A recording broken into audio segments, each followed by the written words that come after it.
8h30. Merci de passer cette matinée avec nous. Nous sommes le vendredi 30 juillet. Immédiatement, c'est la revue de la presse et des médias israéliens relayée par Radio J.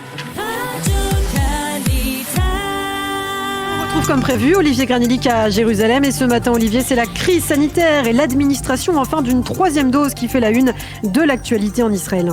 Le troisième vaccin titre tout simplement le Yediot Ahronot ce matin. Il répond aux questions des lecteurs concernant cette nouvelle injection. Qui en aura le droit, à partir de quand et comment va se passer cette nouvelle campagne de vaccination.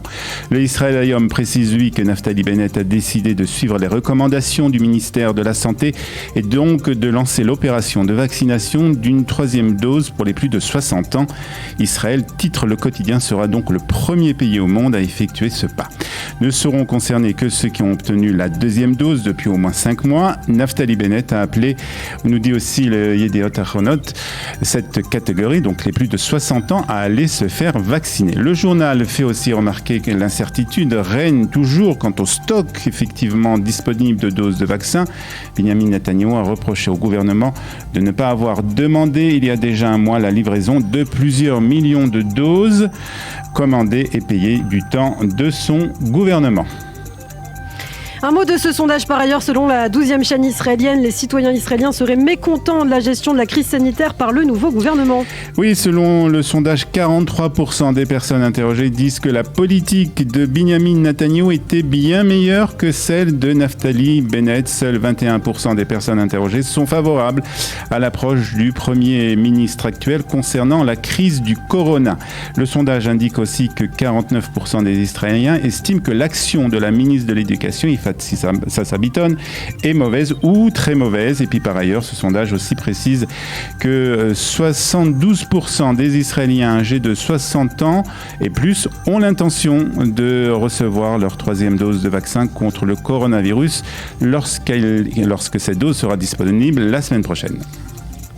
Sécurité à présent, et la presse israélienne relate en détail les violences qui ont eu lieu hier en Judée et en Samarie. Oui, selon le Haaretz, des manifestations ont éclaté hier lorsque des soldats israéliens et des Palestiniens qui assistaient aux funérailles d'un jeune Palestinien a été tué la veille près de Hebron, en Judée-Samarie. Le quotidien nous apprend que Mohamed Al-Alami, 12 ans, a été mortellement blessé par les tirs de l'armée israélienne mercredi alors qu'il se trouvait dans une voiture avec son père près de Hebron.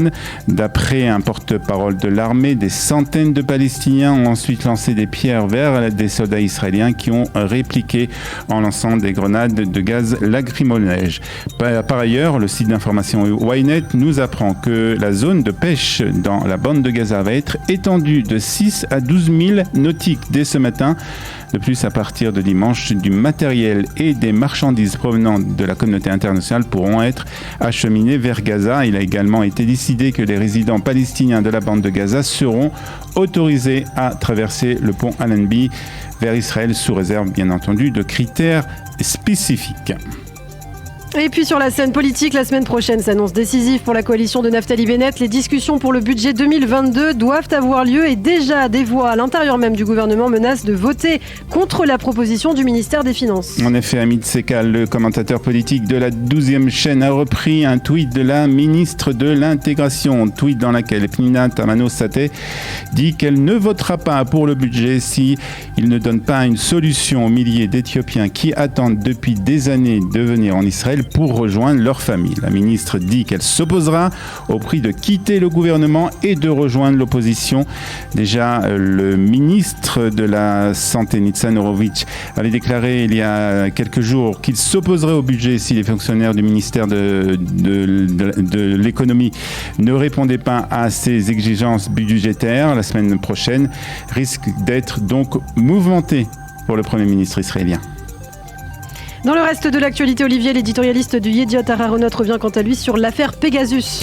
En effet, Nahum Barnera revient dans son éditorial ce matin sur cette affaire d'espionnage et plus particulièrement sur la responsabilité de la société NSO qui est propriétaire de ce logiciel. Il se demande si des intérêts gouvernementaux ont poussé NSO à vendre leur technologie à certains pays. Après la visite de plusieurs équipes du ministère de la Défense au siège social, il n'y a aucune preuve pression.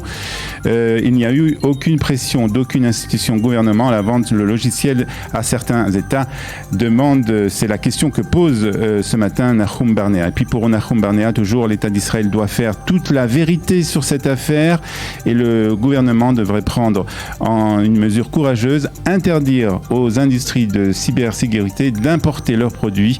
La perte économique, dit-il, sera compensée par la renommée d'Israël dans le monde. Et puis enfin, pour terminer, une fois n'est pas coutume, on va parler du temps en Israël et une vague de chaleur qui est attendue dès demain.